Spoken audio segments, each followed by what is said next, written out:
Do you get all of your views from the news?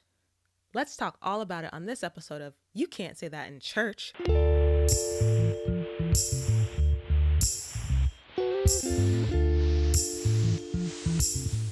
Welcome to You Can't Say That in Church, a video podcast where we talk about everything you don't want to talk about.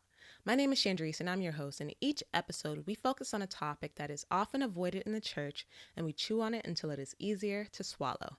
Today's very avoidable topic is fake news. Do cable news stations influence Christians too much? My short answer is yes, but let's go ahead and talk about the long answer.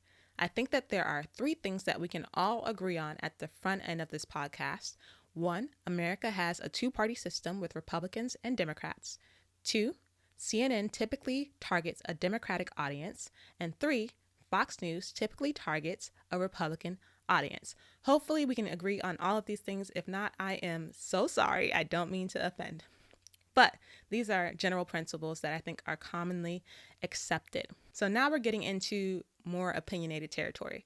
Election 2020 for me was one of the most intense that I have ever experienced. And I think at first I was like, okay, maybe it's the candidates, but some of those same candidates were in election 2016, and I don't think that it was as intense. And what I found was the reason that it was intense for me was because of my social media feed. Every day, my friends would be posting these really unfun political posts, and oftentimes I would see posts about how biased these major cable news networks can be when it comes to political topics. I personally do not have a political affiliation. That's just how I am. I don't like to tie myself to anything in particular, but I did grow up in a very Democratic household, so I watched a lot of CNN growing up. My mom probably watched only two things for the past 20 years, and that's soap operas and CNN. So I definitely understand the perspective of CNN. But I wanted to explore. And so what I decided on election night of 2020 was that I was only going to watch Fox News because I wanted to see about this bias. Like, I knew the CNN bias, but I wanted to see, what was going on Fox News because I hadn't really watched it. I didn't grow up watching that. So may I tell you that Fox News is extremely entertaining. I watch it all the time.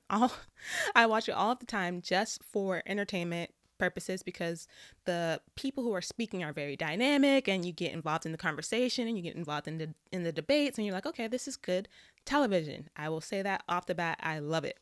During my covert operation, I noticed pretty quickly that just like most of what my mom says about politics can also be found on CNN, most of what I had heard from my friends through Instagram or through conversations we had had can also be found on Fox News down to the word. So this is what really inspired today's podcast, because I started to wonder if our reliance on these cable news networks was in direct contradiction to our faith. So I think that there are plenty of Bible verses that we could go to kind of talk about this, but I wanted to use Galatians 1:14 because this is one that really stuck out to me. It says, Paul is speaking, and he says, I was advancing in Judaism beyond many of my own age among my people. So extremely zealous was I for the traditions of my fathers.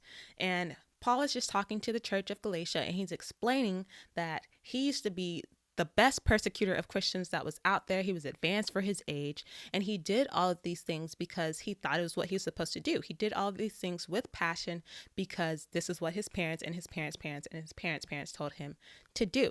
But Paul then goes on to say that God revealed the truth to him, and he took the veil off his eyes. He says, but when God, who set me apart from my mother's womb and called me by his grace, was pleased to reveal his son in me so that I might preach him among the Gentiles. So Paul is basically saying that he used to believe his former truth so wholeheartedly that he was a persecutor of Christians and he was the best at doing it.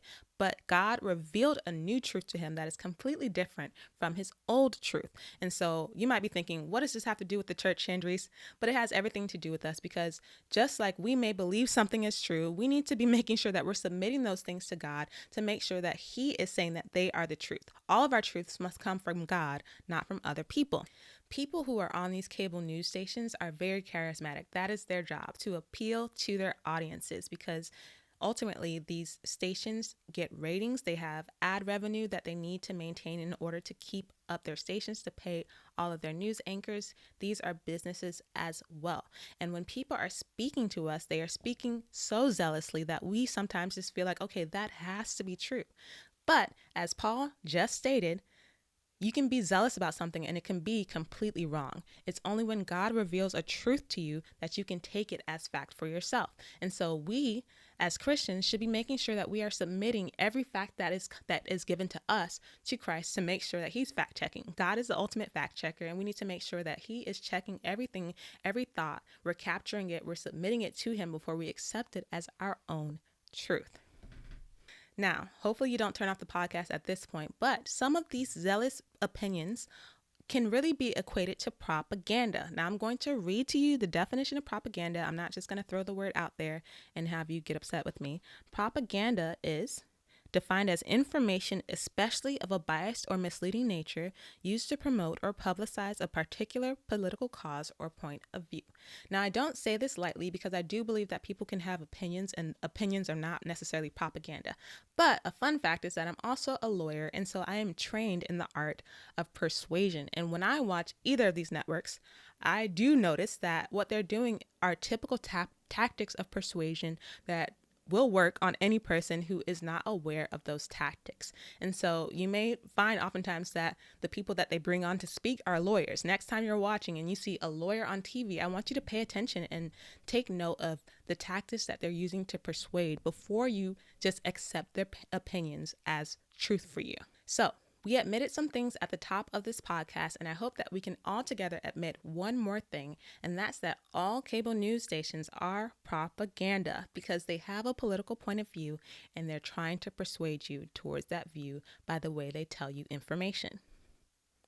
My question is not, do you watch the news? I think the news is great, it's informative, and it's often entertaining. My question really is, are you submitting the thoughts that are coming to you through the news to Christ before you accept them as your own truth? Let's talk about it. You can go ahead and drop your opinion in the comments. I won't call it propaganda, I promise. We want to hear from you, but we also want to make sure that we are encouraging a safe space for conversation. So when you're chatting, please keep that in mind that we speak in love on this channel. Join us next week for our podcast. Stay chewy.